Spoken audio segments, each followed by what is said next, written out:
नेपाली जनताले जान्नै पर्ने नेपालमा घटिने अपराधहरू र त्यस अपराध गरेमा भोग्नुपर्ने सजायहरू। नम्बर 1, कर्तव्य ज्यान अर्थात् हत्या। यदि कसैले कसैको हत्या गरेमा 15 वर्षदेखि 25 वर्षसम्म जेल सजाय हुनेछ। तर यदि सो हत्या योजनाबद्ध तरिकामा अर्थात् क्रूरतापूर्वक गरेमा सोमा आजीवन कैद सजाय हुनेछ। नम्बर 2, जबरजस्ती करनी मुद्दा। जबरजस्ती करनी मुद्दामा उमेरसँग वर्गीकरण गरिएको छ। जस्तै यदि कुनै व्यक्तिले 10 वर्षभन्दा मुनिका बालबालिकालाई जबरजस्ती करनी गर्छ भने सोमा 15 वर्षदेखि 20 वर्षसम्म कैद सजाय हुनेछ। तर यदि सो बालिका 10 वर्षदेखि 14 वर्षसम्मको उमेर समूहमा पर्छ भने यदि सो उमेर समूहका बालिकालाई जबरजस्ती करनी गरेमा सोमा चाहिँ 12 वर्षदेखि 16 वर्षसम्म कैद सजाय हुनेछ। र यदि सो बालिका 14 वर्षदेखि 16 वर्षसम्म छ भने सोमा चाहिँ 10 वर्षदेखि 14 वर्षसम्म कैद सजाय हुनेछ। र अर्को उमेर समूह 16 वर्षदेखि 18 वर्षको भएमा सोमा चाहिँ 7 देखि 10 वर्षसम्म कैद सजाय हुनेछ। र यदि 18 वर्षभन्दा माथिको महिला भएमा 5 वर्षदेखि 7 वर्षसम्म कैद सजाय हुनेछ।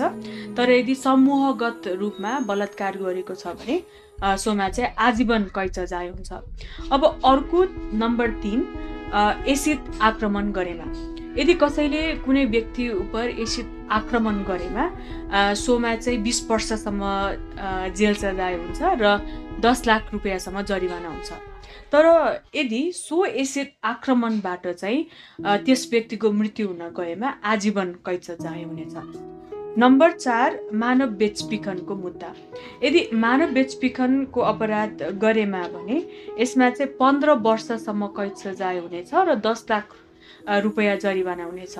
तर यदि सो मानव बेचबिखन चाहिँ बालबालिकाको भएमा 20 वर्षसम्म कैद सजाय हुनेछ। नम्बर 5, भ्रष्टाचार र आर्थिक अपराध। र यदि राज्यको सम्पत्ति हिनामिना गरेमा यसमा 5 वर्षदेखि 10 वर्षसम्म जरिवाना, 10 वर्षसम्म कैद सजाय र बिगो बराबरको जरिवाना यसमा हुन्छ। र यदि ठुलो परिमाणमा भ्रष्टाचार गरेमा भने यसमा चाहिँ 10 वर्षदेखि 20 वर्षसम्म कैद सजाय रहेको छ।